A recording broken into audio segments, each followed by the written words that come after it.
Hey y'all, I want to make a series of 3 videos here.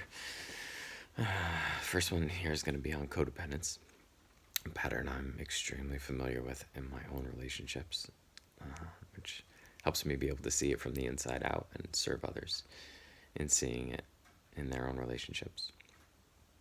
So codependence essentially looks like one of two things. One, just ask the question. In order for me to be safe, feel happy in my relationship, what demands have I made of how my partner lives, feels, speaks to me, shows up?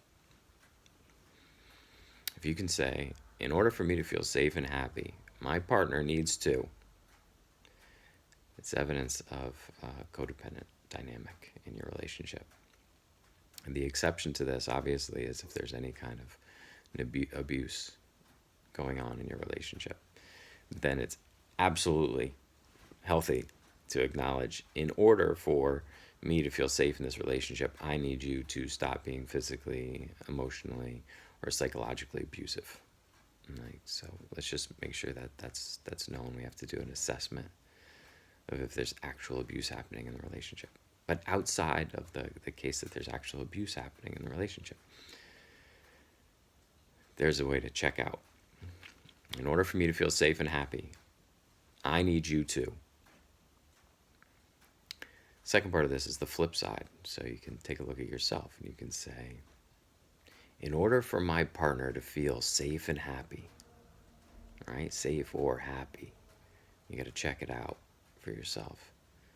I need to make sure that and then you make that face because it's like scary. It's like, oh goodness, like their safety, their happiness is my responsibility. Like they're not responsible for it.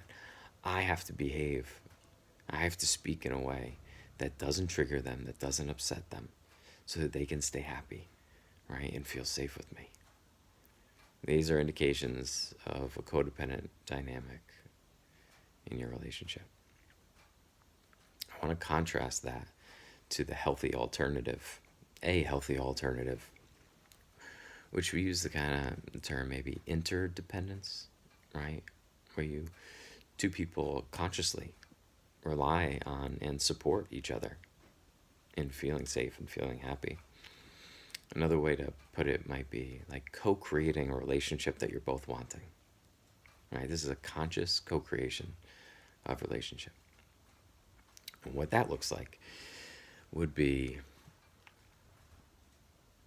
my partner comes to me and says, hey, this dynamic in our relationship, something off with it, something about it that's not working for me.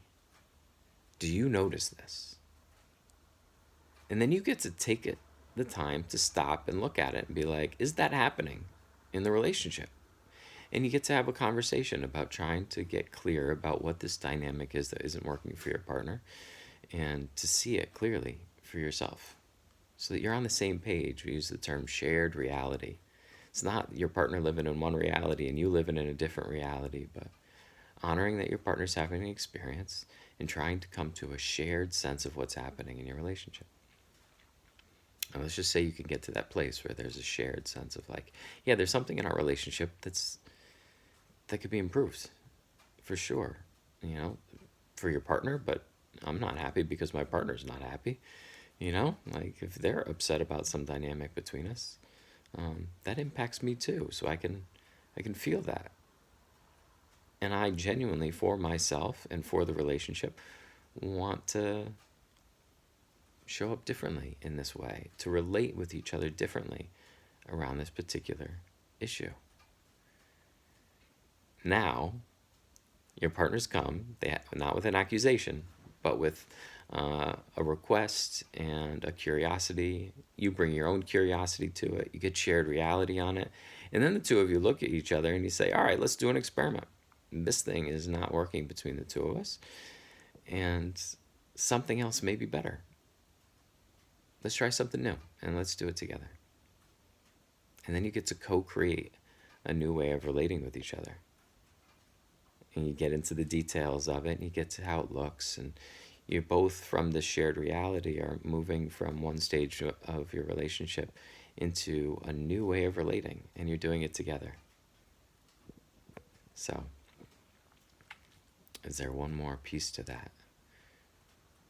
I guess it's just the flip side of it, right? That's if your partner comes to you. So the other side of an interdependent or a co-creative relationship would be to go to your partner and say, hey, this isn't an accusation. I'm not making any demands of you, but I'm noticing that something's happening between the two of us that doesn't fit, doesn't feel right. It's not how I want us to relate. Do you notice this? And and you have a conversation and you try to come to that shared reality. And if your partner is able to receive that, right, have a conversation with you, then you have the opportunity to co-create something new together. So that's as clear as I can make it right now. I hope that's useful for you. And I understand that examples would be useful, so maybe I'll follow up with another video giving examples of each one of these dynamics, a codependent dynamic and a co-creative dynamic, so that maybe you can see it a little more clearly playing out in your own relationship.